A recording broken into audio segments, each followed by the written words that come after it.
오늘 하루 하나님께 옳다고 인정받는 하루 되시기를 축복합니다. 안녕하세요. 저는 용인제일교회를 섬기고 있는 임병선 목사입니다. 언젠가 인도네시아에 지진이 일어나 5천 명 이상의 사람들이 목숨을 잃었고 수만 명이 큰 부상을 당했으며 약 20만 명의 이재민이 발생한 적이 있습니다. 당시 일어난 지진의 규모를 생각해 볼 때 상대적으로 그 피해가 매우 크게 나타났는데 그 이유는 모든 사람들이 잠들어 있던 새벽에 지진이 일어났기 때문입니다. 모두가 잠든 사이에 일어난 지진 앞에 속수무책으로 당할 수밖에 없었던 것이죠.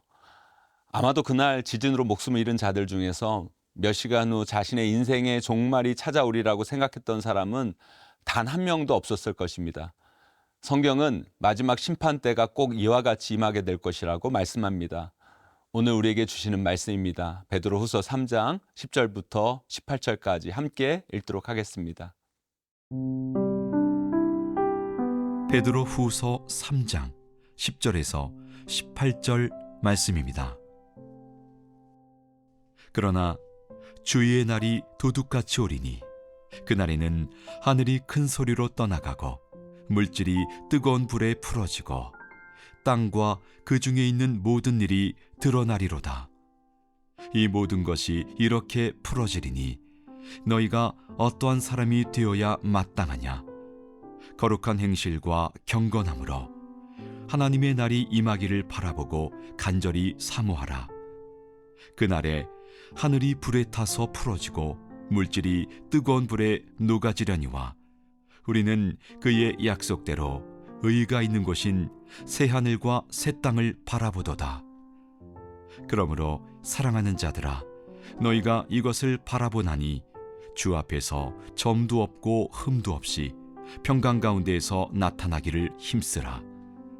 또 우리 주의 오래 참으심이 구원이 될 줄로 여기라. 우리가 사랑하는 형제 바울도 그 받은 지혜대로 너희에게 이같이 썼고 또 그 모든 편지에도 이런 일에 관하여 말하였으되 그 중에 알기 어려운 것이 덜어 있으니 무식한 자들과 굳세지 못한 자들이 다른 성경과 같이 그것도 억지로 풀다가 스스로 멸망에 이르느니라. 그러므로 사랑하는 자들아, 너희가 이것을 미리 알았은즉 무법한 자들의 미혹에 이끌려 너희가 굳센 데서 떨어질까 삼가라.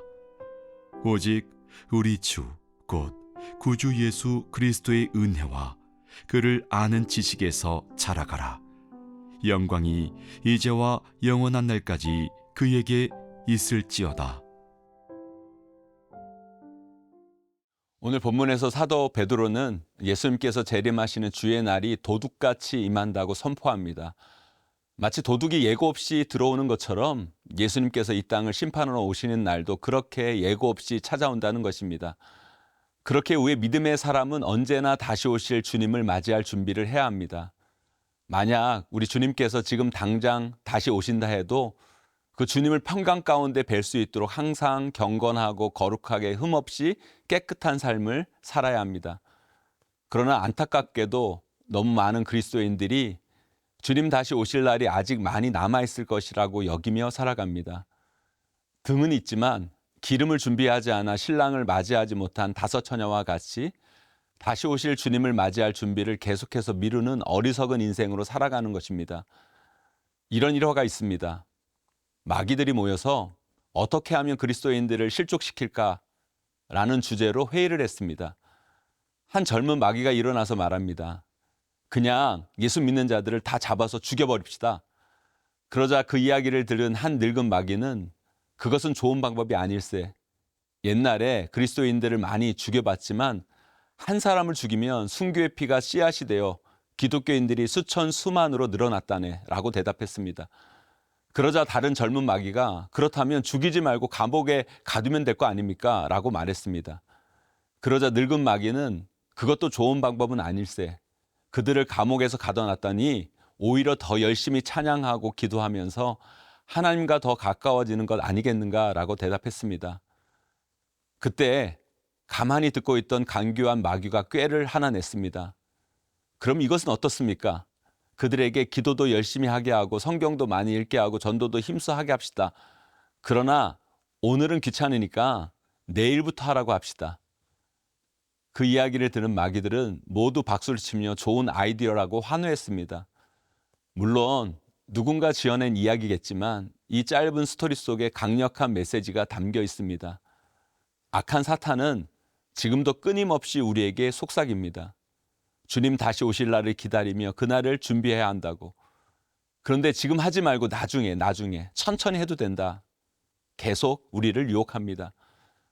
사랑하는 생명의 삶 가족 여러분, 만약에 우리 주님께서 지금 이 순간 다시 오신다면 여러분들은 과연 기쁨과 평강 가운데 예수님을 만날 준비가 되어 있으십니까?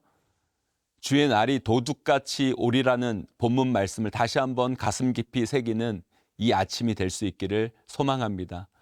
항상 경건하고 거룩하게 살며 정결하고 아름다운 그리스도인이 되기를 힘쓰므로 말미암아 언제라도 우리 예수님께서 다시 오시는 그 순간 주님의 부르심에 영광과 기쁨으로 참여하는 우리 모두가 될 수 있기를 축복합니다.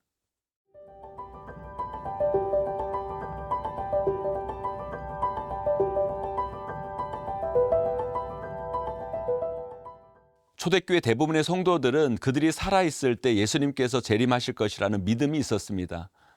주님께서 다시 오실 그날을 바라보며 환난과 핍박에도 끝까지 믿음의 길을 떠나지 않고 버틸 수 있었습니다. 그러나 예수님을 직접 눈으로 보고 만난 사람들이 조금씩 세상을 떠나기 시작하면서 예수님의 재림이 지연되는 것에 실망하는 자들이 생겨나기 시작했습니다. 급기야는 교회 안에서 예수님의 재림이 없다고 주장하는 사람들까지 나타나게 됩니다. 그런 자들을 향해 오늘 본문은 분명히 선포합니다. 하늘이 큰 소리로 떠나가고 모든 물질이 불타 없어지며 하나님 앞에서 모든 일들이 다 드러나게 되는 마지막 때가 반드시 온다는 것입니다.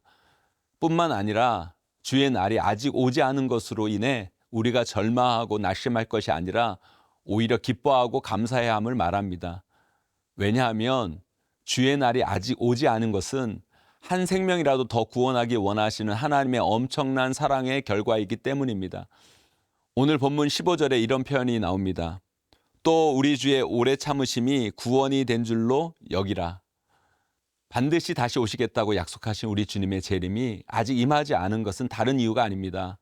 한 영혼이라도 더 주님 앞으로 돌아오기를 기다리시는 하나님 아버지의 사랑 때문입니다. 우리 하나님은 디모데전서 2장 4절 말씀처럼 모든 사람이 구원받으며 진리를 아는 데에 이르기를 원하시는 분이심을 믿습니다. 그러므로 도둑같이 임할 주의 날을 사모하며 기다리는 경건한 그리스도인들은 한 영혼이 회개하고 돌아오기를 기다리시는 하나님 아버지의 마음을 깨달아 알고 항상 복음을 전하는 일에 힘써야 합니다. 그것이 우리 주님이 다시 오실 날을 고대하며 기다리는 참된 그리스도인의 모습입니다. 사랑하는 생명의 삶 가족 여러분, 우리 예수님은 반드시 다시 오십니다. 그날이 도둑같이 임할 것입니다. 그날은 이 세상 모든 것이 다 사라지는 무서운 종말의 날이지만 예수님을 구주로 영접한 우리 모두에게는 새 하늘과 새 땅을 얻게 되는 축복의 날일 것입니다. 그날을 믿음으로 바라보고 항상 경건한 그리스도인으로 살아가며 한 영혼이라도 더 주님께로 인도하기를 힘쓰는 신실한 믿음의 백성들이 다 되시기를 주님의 이름으로 축원합니다.